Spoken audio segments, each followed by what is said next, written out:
এক নাম্বারে যে মহিলার নাম পাওয়া যাচ্ছে, ইন্টারনেট ঘাঁটবেন, এক নাম্বারে বিশ্ব সুন্দরী দুনিয়া না, 257টা রাষ্ট্রের ভেতরে চেহারার এই কাটিংটা সবচাইতে সুন্দর যার, রাশমিকা মান্দানা নাম শুনেছেন?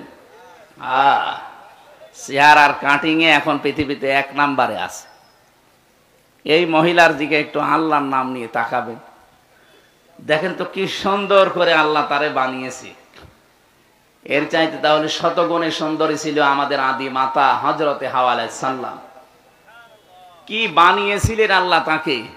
2 নম্বরের নাম পেয়েছে হযরতে জুলাইখা, ইউসুফ নবীর স্ত্রী। 3 নম্বরে নাম পেয়েছে ইব্রাহিম নবীর বড় স্ত্রী হযরতে সাহারা রাদিয়াল্লাহু তাআলা আনহু সারা। 4 নম্বরে আমাদের নবী মুহাম্মদ রাসূলুল্লাহর ছোট মেয়ে হযরতে ফাতিমাতুজ জোহরা রাদিয়াল্লাহু তাআলা আনহা। এত সুন্দর করে মানুষকে আল্লাহ বানিয়েছিলেন, মেয়েদের ভেতরে 4 জনকে। সৌন্দর্য যদি প্রদর্শনের বিষয় হতো, এনারা বিশ্ব সুন্দরী হয়ে সারা দুনিয়ায় চেহারা দেখিয়ে বেড়াতেন। অথচ এই বিশ্ব সুন্দরীর তালিকায় যাদের নাম পেলাম, হযরতে ফাতেমা জীবিত অবস্থায় তো আছেই, মরণের আগেও স্বামীকে বলেছিলেন আমি মারা গেলে তাড়াতাড়ি করে আমারে কবরে দিয়ে দিও। বেশি মানুষ খবরও দেওয়ার দরকার নেই, মানুষ হয়তো কাপড়ের উপর দিয়ে আন্দাজ করতে পারে নবীর মেয়ে এরকম মোটা ছিল, এরকম পাতলা ছিল। নিজের চেহারাকে, নিজের পর্দাকে কত গুরুত্ব দিয়েছে তারা। আজ একটু চেহারা ভালো হলেই মানুষকে দেখান আপনি মানুষ। হযরতে আদম নবী হাওয়ার দিকে শুধু তাকালেন না, ধরতে গেলেন। আল্লাহ পাক বলেন তাকানো যাবে না, ধরাও যাবে না।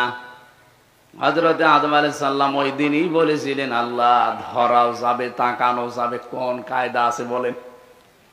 আল্লাহ পাক বলেন বিবাহ করা লাগবে। কি করা লাগবে বলেন বলেন?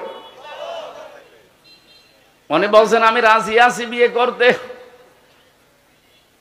আল্লাহ পাক বলেন শুধু বিয়ে করতে রাজি হলেই হবে না, বিয়ের আগে দেন মোহর দেওয়া লাগবে। আমার কাছে কিছু নেই। এই যে ওয়াতুহুন্না উজুরহুন্না ফারিদা, দেন মোহর দেওয়া এটা কিন্তু নফল বিষয় না, এটা ফরজ, নামাজের মতো ফরজ। আজ যদিও অনেকে এরকম আদায় করতে চান না, যেটা যে ফরজ অনেকে জানেন তারপরও দিতে চান না। ফরজ কোনো বিষয় আপনি ইয়ারকি মারেন কোন কারণে?